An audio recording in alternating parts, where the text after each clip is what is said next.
What is up, guys? My name is Ferrati. Welcome to the channel. Just gonna do like a quick first impression of the Dominator exhaust for my KTM 390 Adventure. This is a 2022 model. So this is the full Dominator system. So it gets rid of the resonator, all of the cats, all of that stuff.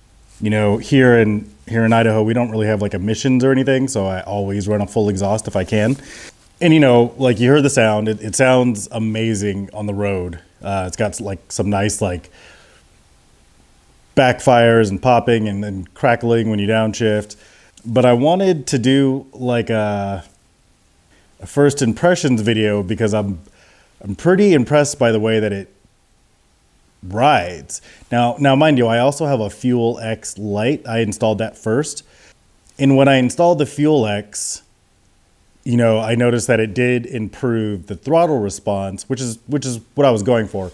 Because if you've never ridden a KTM, and a lot of modern bikes too, and especially with the Thumpers with the single cylinder engine, at low RPM, they surge a lot because the fueling's all jacked up for emissions. They run really lean in the lower half of the rev range.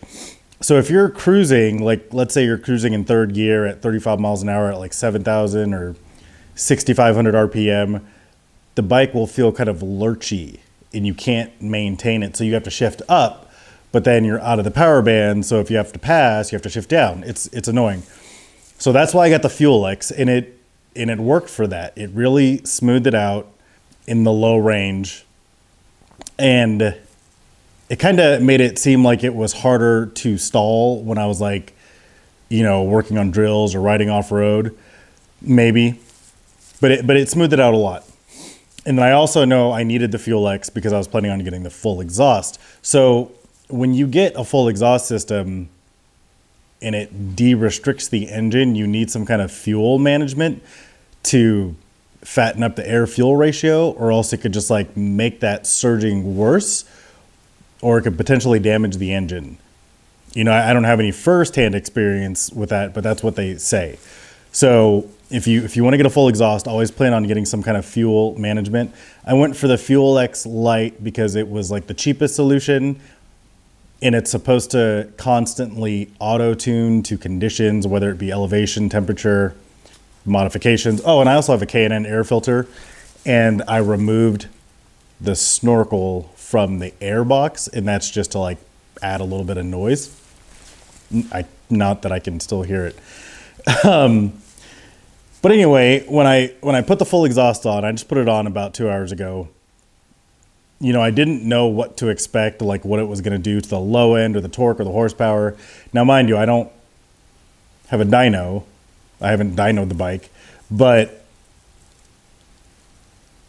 that sensation I got from adding the Fuel X where it made everything smoother, the exhaust improved on that even further, if you can believe that. So now I can cruise in third gear at 45 miles an hour at 7,000 RPM, and there's still no surging. It's just like it totally smoothed out the entire rev range.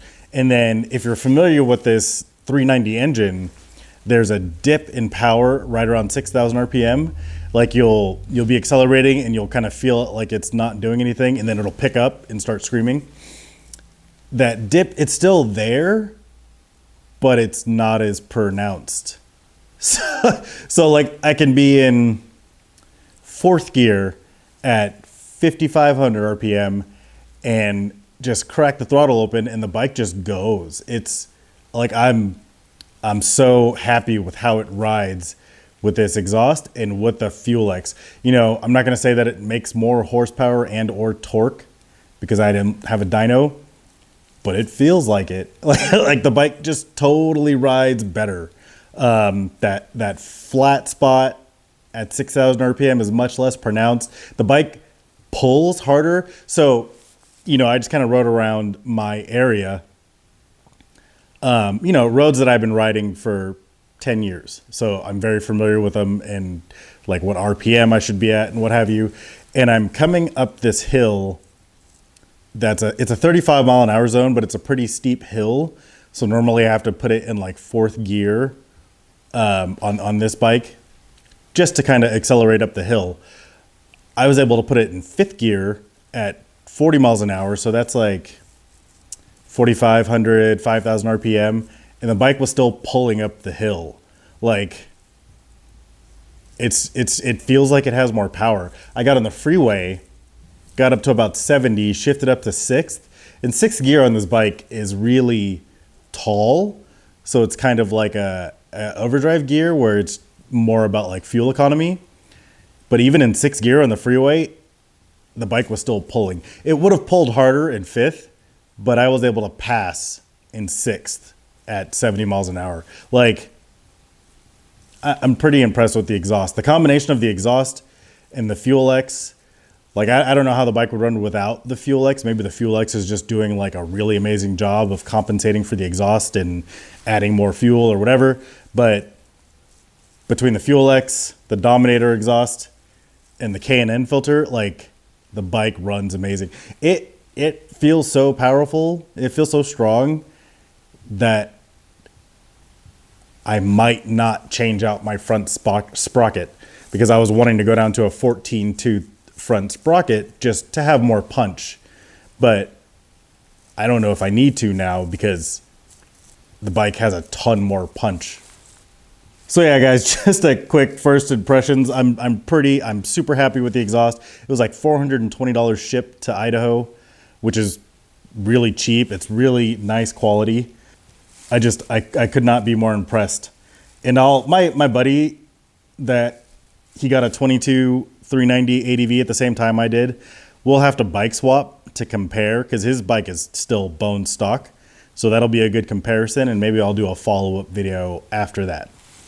All right, guys, if you have any questions or complaints, leave them in the comments, and thanks for watching.